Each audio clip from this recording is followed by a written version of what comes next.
ज्ञान वैविध्य चैनल में आपका स्वागत है।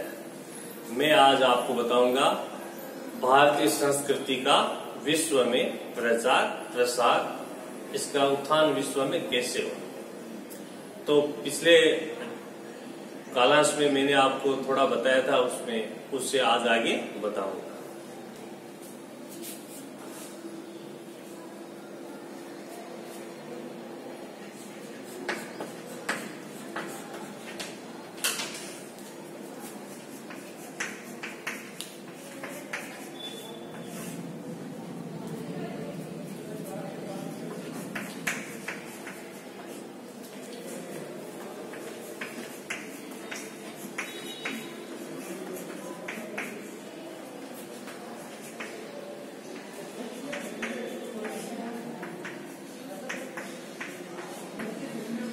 आज दूसरा भाग बताएंगे।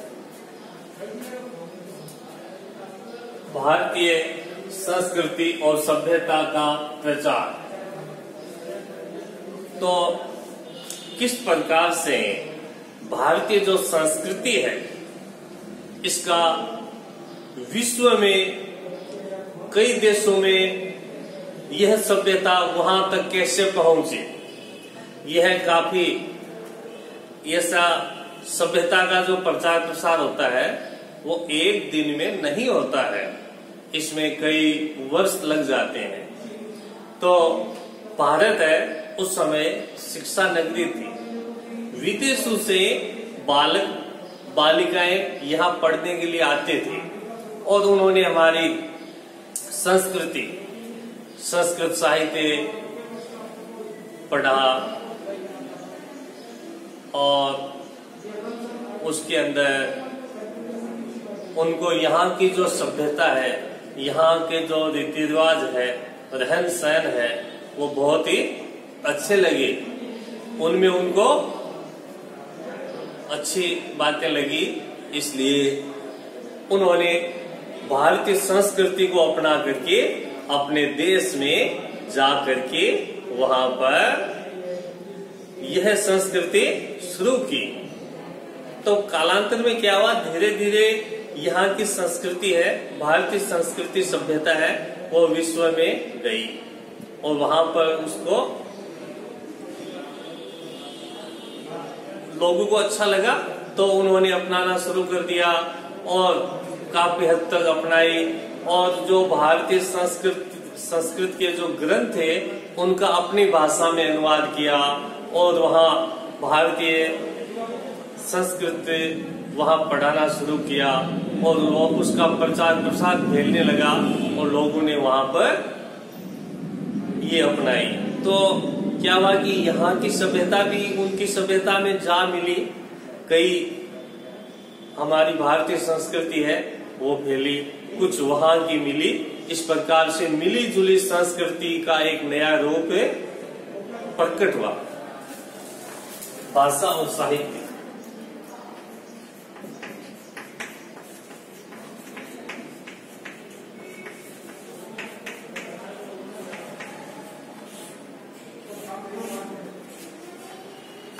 अब हम पढ़ेंगे भाषा और साहित्य संस्कृत में।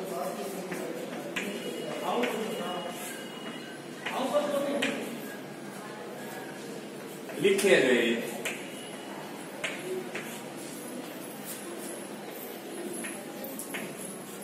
संस्कृत में लिखे गए अभिलेख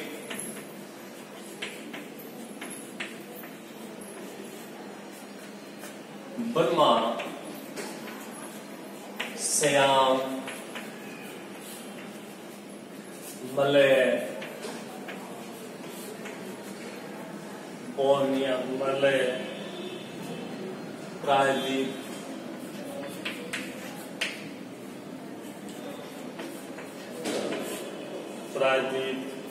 कंबोडिया,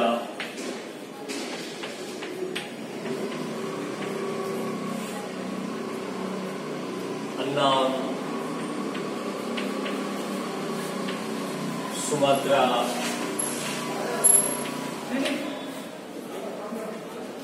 जावा,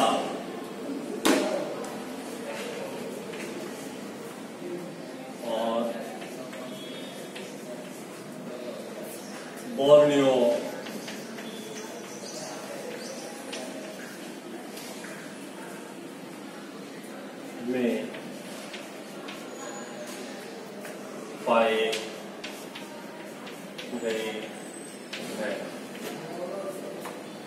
तो अब हम ये देखेंगे कि जो भारतीय सभ्यता, भारतीय जो भाषा और साहित्य है, वो कौन कौन से देशों के अंदर इनका प्रचार प्रसार हुआ, वहां पर आज भी यह साहित्य चलता है। कौन कौन सी जगह पर प्रचार प्रसार हुआ? संस्कृत में लिखे गए अभिलेखों बर्मा, सियाम, मलय, प्रायद्वीप, कंबोडिया, अन्नाम, सुमात्रा, जावा और बोर्नियो में पाए गए हैं। यह संस्कृत की अभिलेख है। भारत के अलावा इन देशों में पाया गया है। देखो कौन कौन से देश है? बर्मा है, सियाम है, मलय है, प्रायद्वीप है, कंबोडिया है, अन्नाम है, सुमात्रा है, जावा और बोर्नियो में पाए गए हैं। तो इस आधार पर हम यह कह सकते हैं कि हम विश्व का मानचित्र देखते हैं तो उसके अंदर लगभग 75% भूभाग के ऊपर भारतीय संस्कृति का प्रचार प्रसार हुआ। ये हमारी इस पुस्तक के अंदर एक विश्व का मानचित्र दे रखा है। वो मानचित्र आप देखोगे तो आपको पता चल जाएगा कि 70-75% के ऊपर भारतीय संस्कृत अभिलेखों का प्रचार प्रसार हुआ था और लोग वहां पे इनको बहुत ही महत्व देते हैं। इस भारतीय संस्कृति को सबसे श्रेष्ठ संस्कृति मानते हैं, क्योंकि यह हमारी जो संस्कृति है ये वैज्ञानिक संस्कृति है। इस कारण से यह श्रेष्ठ है। इनमें से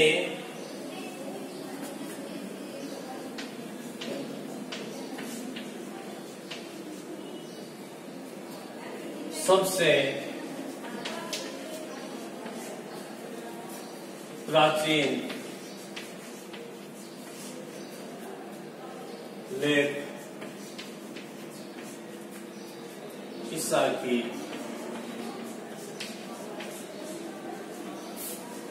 दूसरी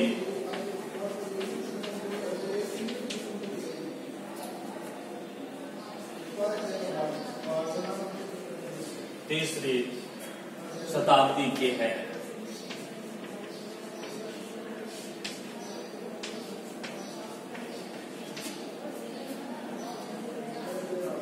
तो इनमें से सबसे प्राचीन लेख है वो ईसा की दूसरी तीसरी शताब्दी से पहले है। जब वर्तमान में 2000 ईस्वी चल रही है, तो जब ये ईसा तारीख शुरू हुई थी उससे दूसरी तीसरी शताब्दी यानी इनसे 200 साल पहले का है। तो 2000 वर्ष तो ये हो गए और 200 साल पहले जोड़ देंगे तो ये 2300 साल वर्ष पहले की घटना है। उस समय भी इतनी हमारी संस्कृति है वो कई देशों तक फैली हुई थी। तो प्राचीन लेख ईसा की दूसरी तीसरी शताब्दी के मिलते हैं। वहां संस्कृत का प्रयोग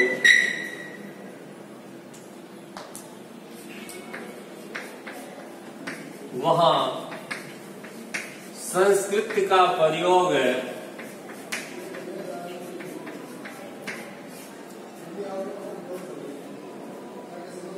1000 वर्षों से अधिक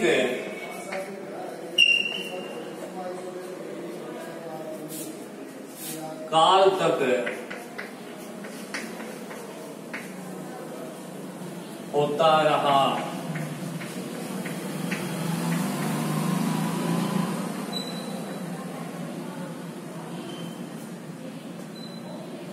तो इन देशों के अंदर भारतीय संस्कृत का प्रचार प्रसार 1000 संस्कृत का प्रयोग 1000 वर्षों से अधिक काल तक होता रहा है। कहने का अर्थ है कि हजारों साल तक वहां हमारी संस्कृत का प्रयोग होता रहा है। वहां की बोलचाल की भाषा में, वहां के रीति रिवाजों में, तो हमारी संस्कृति वहां पर भी फली फूली है, भारत से ज्यादा विदेशों में फली फूली है।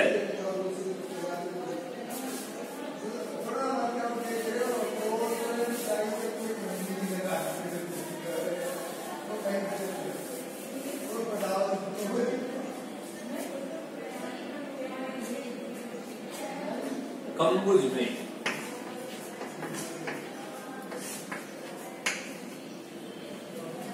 मिले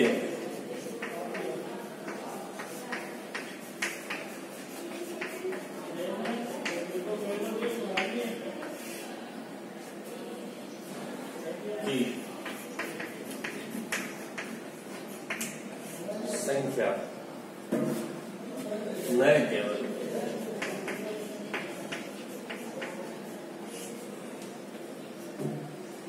अधिक है, वर्ण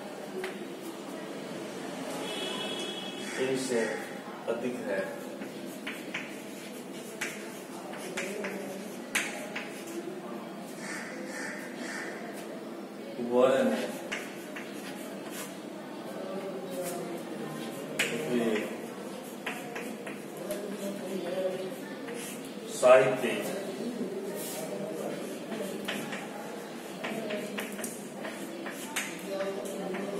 दृष्टि से भी कोटि की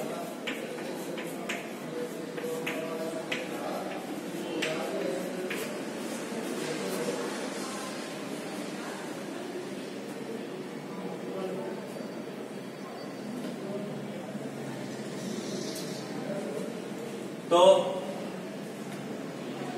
कंबुज में मिले अभिलेखों की संख्या न केवल इनसे अधिक है, वर्ण व साहित्य की दृष्टि से भी उस कोटि की है।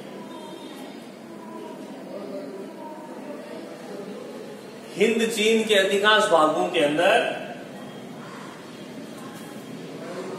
पाली भाषा वर्तमान में भी चल रही है, तो हजारों वर्षों से वहां पे पाली भाषा का चलन है और वहां 100 से ज्यादा अभिलेख हमारी संस्कृत के मिले हैं। ये अपने आप में एक बहुत ही महत्वपूर्ण है। वहां भी हमारी संस्कृति खूब फली फूली है और इस प्रकार से तब हमें आश्चर्य होता है कि वर्तमान में भी काफी बड़े भूभाग क्षेत्र के अंदर हमारी संस्कृति की से निकली हुई पाली भाषा का प्रयोग लोग आज भी आम बोलचाल की भाषा में करते हैं। तो ये अपने आप में अनूठा है, मिसाल है, क्योंकि प्रत्यक्ष को प्रमाण की आवश्यकता नहीं होती है। जब आज भी देख लो, हिंद चीन का क्षेत्र है, इंडोनेशिया है, बर्मा है और दक्षिणी अफ्रीका है, अफगानिस्तान, ईरान, इराक, वहां तक कुछ हमारी संस्कृति का प्रयोग किया जाता है। यह अपने आप में बहुत ही महत्वपूर्ण है।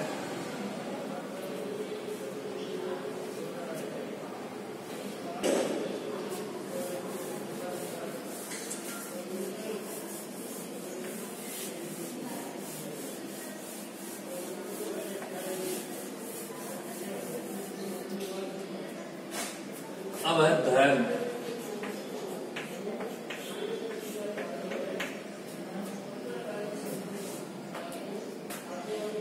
जो हमारा हिंदू धर्म है, हमने अपने धर्म का कभी भी दूसरे के ऊपर जबरदस्ती थोपा नहीं है, न वहां प्रयोग करने के लिए बोला है। हम अपने धर्म को अपने क्षेत्र में ही अपनाया है और हमारा जो धर्म है वो शांति प्रिय है, वो किसी दूसरे को कष्ट नहीं पहुंचाने वाला है। मानव जाति की भलाई के लिए हमारा धर्म है, इसलिए हमारे धर्म में कभी भी भारत ने आज तक इतिहास के अंदर दूसरे देश, दूसरे की सीमा पर आक्रमण नहीं किया है। यह श्रेष्ठता का प्रमाण है।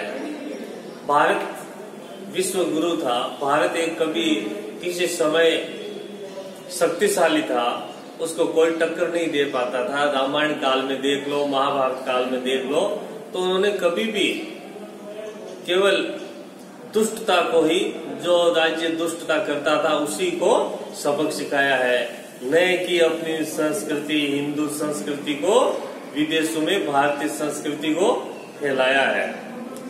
जो अपने आप फैली है, वहां से जो विद्वान लोग आए थे यहाँ सीख करके वो अपने क्षेत्र के अंदर इस संस्कृति को फलीभूत किया और वहां उसका खूब प्रचार प्रसार किया। यह अपने आप में महत्वपूर्ण है। अब धर्म, हमारा जो धर्म है सबसे श्रेष्ठ या पुराना धर्म हिंदू धर्म है। जितने भी धर्म निकले हुए हैं सब हिंदू धर्म में से निकले हुए हैं। हिंदू धर्म में से मुसलमान, सिख, ईसाई, पारसी, वर्तमान में जितने भी धर्म है वो हिंदू धर्म से ही निकले हुए हैं। तो हमारा धर्म है वो सबसे पुराना है और सबसे श्रेष्ठ है, इसको बताने की आवश्यकता नहीं है। ब्रह्मा, श्याम है,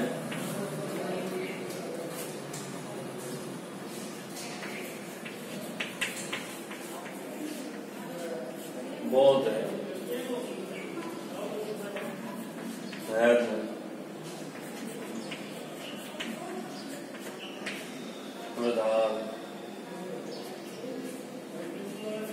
प्रधान है,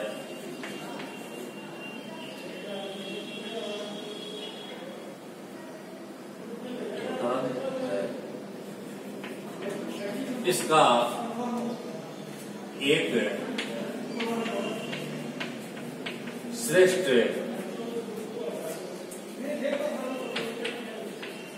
उदाहरण जावा की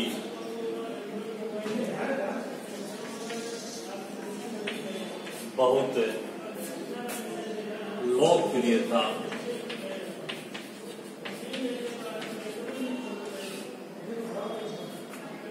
देखकर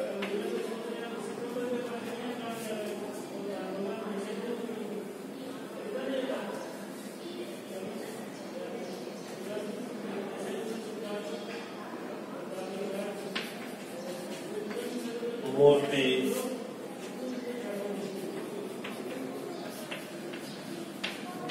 बड़ा गुरु है, इससे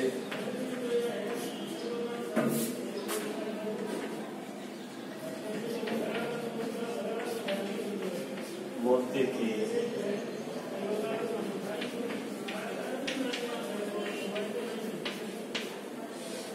लोकप्रियता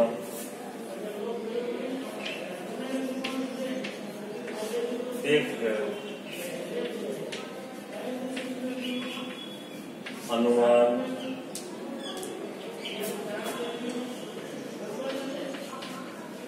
लगाया जा सकता है।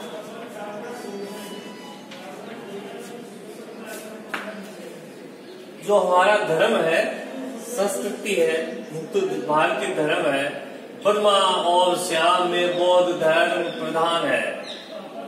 बौद्ध धर्म है वो हमारे भारत के अलावा भी ब्रह्मा है, श्याम है, तिब्बत है। तिब्बत के अंदर लामा, बौद्ध धर्म के अंदर लामा गुरु को स्थापित किया था और वहां हमारा धर्म स्थापित हुआ था। भारतीय धर्म है वो विदेशों में स्थापित हुए थे। और इसके अलावा एक इंडोनेशिया है, तो पहले तिब्बत वाला बताता हूँ। तिब्बत है वो बौद्ध धर्म घोषित किया गया था और दलाई लामा वहां का धर्म सरक्षगिया राजा कहते थे वो था। चीन ने तिब्बत के ऊपर आक्रमण करके अपने क्षेत्र में मिला लिया और दलाई लामा जो धर्म गुरु थे वो भारत के अंदर आकर के शरणागत हो गए। भारत के अंदर आकर के शरण ली, तो भारत का ये प्राचीन समय से है, जो शरण में जो आ जाता है उसको बचाना रखना, उस पर कोई संकट नहीं आना, ये हमारी पुरातन पद्धति है। तो उसके तहत भारत ने दलाई लामा को संरक्षण दिया और पूरा सपोर्ट देने के लिए बोला और आज भी दे रहे हैं। तो इस प्रकार से भारत का जो बौद्ध धर्म है वो तिब्बत में था, बर्मा में था, श्याम में था।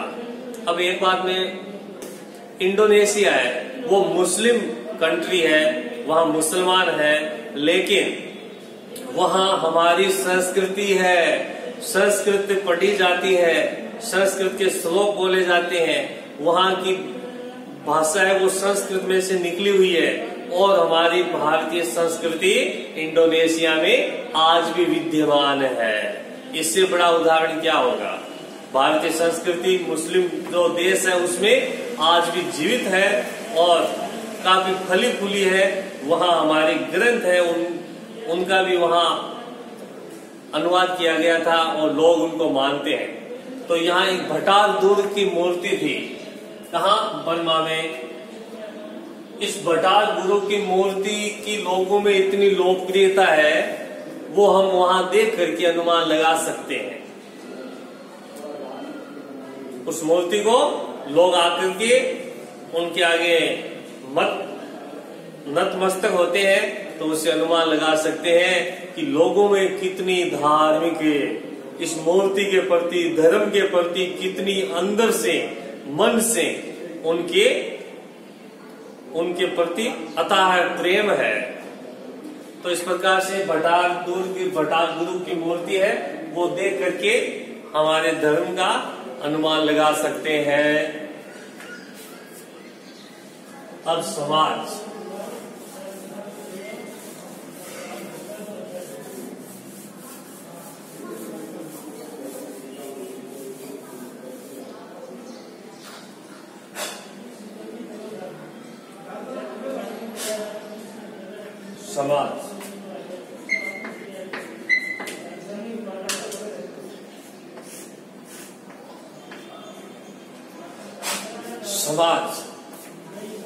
समाज क्या होता है? जैसे हम जहां रहते हैं 20, 30, 50 परिवार होते हैं, उसको समाज कहते हैं। आसपास जैसे एक दादा की औलाद होती है, वो आगे से आगे बढ़ती जाती है, या एक जगह जाकर के बस जाते हैं, उनसे एक घर से आज 100 घर हो गए, 200 घर हो गए, एक ही घर से निकले हुए हैं, उनको समाज कहा जाता है। आसपास में रहते हैं, अपने समाज के होते हैं, कई दूसरे समाज के होते हैं, तो समाज उसे कहते हैं। बालिकम और है,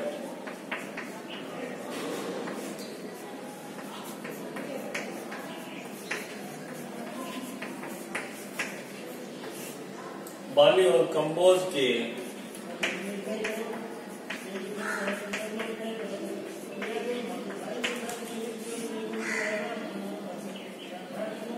निवासियों में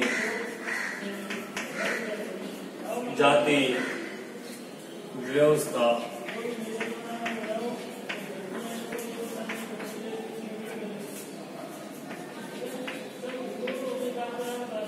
सब लोग आज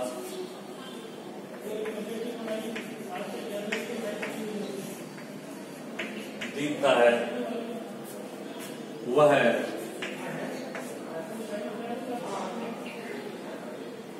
भारत की प्राचीन वर्ण व्यवस्था का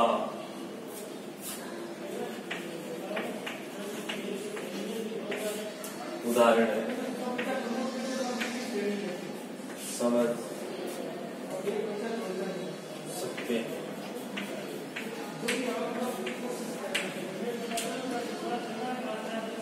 भारत की तरह है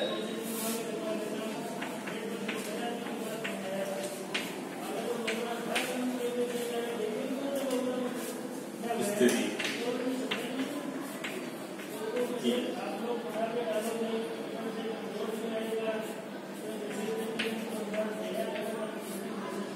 वो अपना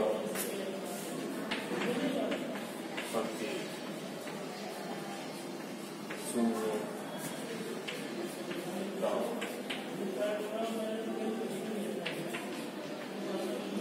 अधिकार। हाँ, अब हम समाज की बात करते हैं तो बाली और कंबोज के निवासियों में जाति व्यवस्था का स्वरूप आज दिखता है। जो हमारे देश के अंदर आदिकाल में जो जाति व्यवस्था, जो वर्ण व्यवस्था थी, वो आज भी बाली और कंबोज के अंदर देखने को मिलती है। इससे यह हम स्पष्ट कह सकते हैं कि जो बाली और कंबोज के अंदर जो वर्ण व्यवस्था है, जो संस्कृति है, वो हमारे भारत से गई हुई है। क्योंकि यहाँ जो जाति व्यवस्था थी, यहाँ के समाज मनुष्य 4 भागों में बंटे हुए थे, वो ही वहाँ परंपरा है। तो सीधा सा हम स्पष्ट कर सकते हैं, अनुमान लगा सकते हैं कि यह संस्कृति बाली और कंबोज के अंदर वहाँ यहाँ से गई हुई है और इसी का वहाँ पालन किया गया है। इसी में से ये वहाँ फली और पनपी है। वो देखने से हमें पता चल जाता है। और भी हमारी जो संस्कृति में रीति रिवाज है, तो ये भारत की तरह स्त्री को अपना पति चुनने का अधिकार था। पहले पुराने आदिकाल में भारत के अंदर एक स्त्री को अपने पति को चुनने का अधिकार था। वो अधिकार बाली और कंबोडिया के अंदर देखने को मिलता था, आज भी मिलता है। तो इससे यहाँ की संस्कृति है विदेशों में प्रचार प्रसार हुआ और यह बहुत ही अच्छी हमारी जो संस्कृति है, यह विदेशों में विश्व के कई देशों के अंदर फैली हुई है। वो मानचित्र में देखेंगे तो हमें पता चलेगा कि हमारी संस्कृति कई देशों में फैली हुई है। हमारी संस्कृति जितनी संस्कृतियां उनमें श्रेष्ठ है। और जो हम रीति रिवाज कहते हैं, जो अंधविश्वास कहते हैं, ये वैज्ञानिक कारण है। वो बहुत ही समय के अनुसार सही थे और उनके पीछे कोई ना कोई वैज्ञानिक कारण छिपे हुए थे। इसका मतलब वर्तमान में जो विज्ञान आगे बढ़ी है, वो हमारे भारतीय संस्कृति में आज से 5000 10,000 वर्ष पहले मौजूद थी। विज्ञान तो धीरे धीरे आविष्कार कर रही है। जो ये चीजें हमारी 10,000 साल पहले हमारी सभ्यता में थी। तो ये बहुत ही श्रेष्ठ संस्कृति है और विश्व में कई जो सुदृढ़ जो विश्व शक्तियां हुई है, वो हमारी भारतीय जो ग्रंथ है, रामायण महाभारत, उनका अपनी भाषा में अनुवाद करके उससे बहुत उनमें जो चीजें हैं कल्पना कर करके वैज्ञानिक भी आगे बढ़े हैं, लोगों की सोच बढ़ी है। तो इस प्रकार से हमारी जो भारतीय संस्कृति और सभ्यता का प्रचार है, वो बहुत ही कई देशों में हुआ है।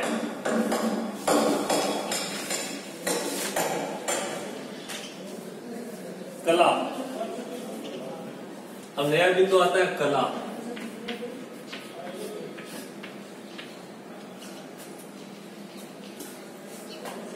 कलाकृतियां विदेशों में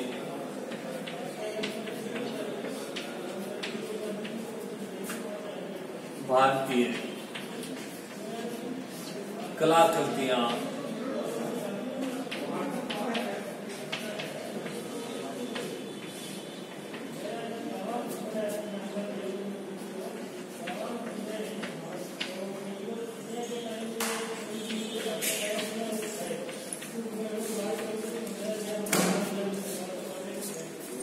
जो भारतीय संस्कृति है उसके अंदर जो कला है वो विदेशों में भी कई जगह फैली हुई है और इसका हम स्पष्ट उदाहरण देख सकते हैं। तो हम ये कह सकते हैं, इस प्रकार से हम ये कह सकते हैं कि जो भारतीय संस्कृति है, सभ्यता है, वो विदेश में कई जगह है अच्छी फली फूली है और लोगों ने यह विदेशों में भारतीय संस्कृति को अपनाया है। अपनाने के पीछे कई कारण है, उनको अच्छी लगी है और उनमें अच्छी बातें हैं, उनको अच्छी लगी है, इसीलिए भारतीय सभ्यता को विदेशों में कई जगह अपनाया है। अब जावा के मंदिर।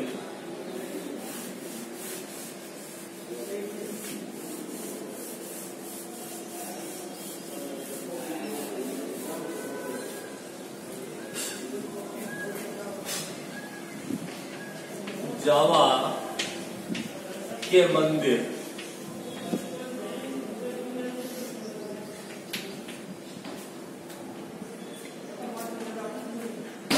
बोरोबुद्दर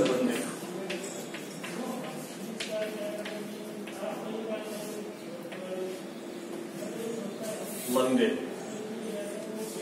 जावा के अंदर बोरोबुद्दर जो मंदिर है वो भारतीय स्थापत्य कला, भारत में जो प्राचीन काल में जो मंदिर बने थे वह स्थापत्य कला वैसी की वैसी वहां जावा के इस मंदिर में हमें देखने के लिए मिल जाती है। तो ये हम कह सकते हैं कि हमारी सभ्यता का विदेशों में बहुत अच्छा सुदृढ़ प्रचार प्रसार हुआ और लोगों ने वहां इसको अच्छी प्रकार से समझा। जो 750 ईस्वी से 850 ईस्वी के बीच शैलेंद्र वंश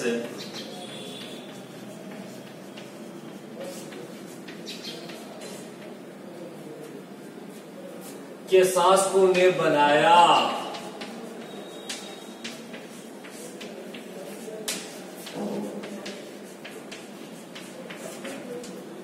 जो शैलेंद्र वंश था 750 ईस्वी से 850 ईस्वी के अंदर जावा के अंदर बोरोबुद्दर मंदिर है वो भारतीय स्थापत्य कला का विदेशों में बनाया। इससे हम यह स्पष्ट कह सकते हैं कि हमारे संस्कृति सभ्यता है वो विदेशों में कई क्षेत्रों में फैली।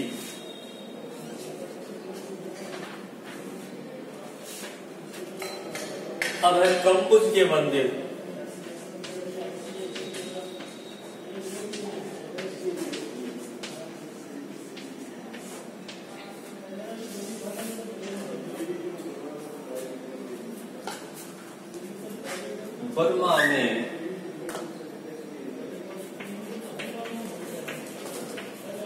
बर्मा में सर्वोत्तम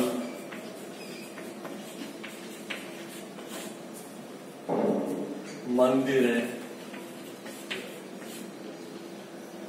पेगन का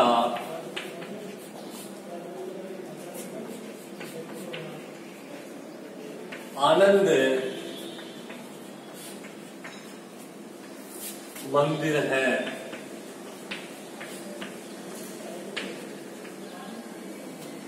यह 564 वर्ग मीटर के चौकोर आंगन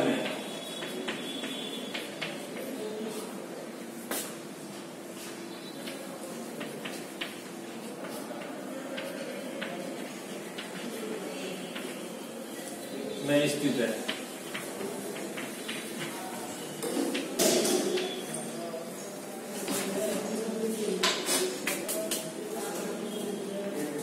यह जो कंबुज का जो मंदिर है बर्मा में सर्वोत्तम मंदिर पेंगन का आनंद मंदिर है। यह 564 वर्ग मीटर के चौकोर आंगन के बीच में स्थित है। तो इस प्रकार से हम ये कह सकते हैं कि भारतीय जो सभ्यता है, भारत के जो मंदिर है, ये सारे के सारे विश्व में और भी कई देशों में खूब फले फूले हैं वहां आज भी उसके अवशेष मिलते हैं। इस प्रकार से ये भारतीय संस्कृति विश्व में कई देशों में फैली थी। और इसी के साथ आज का टॉपिक करते हैं कंप्लीट।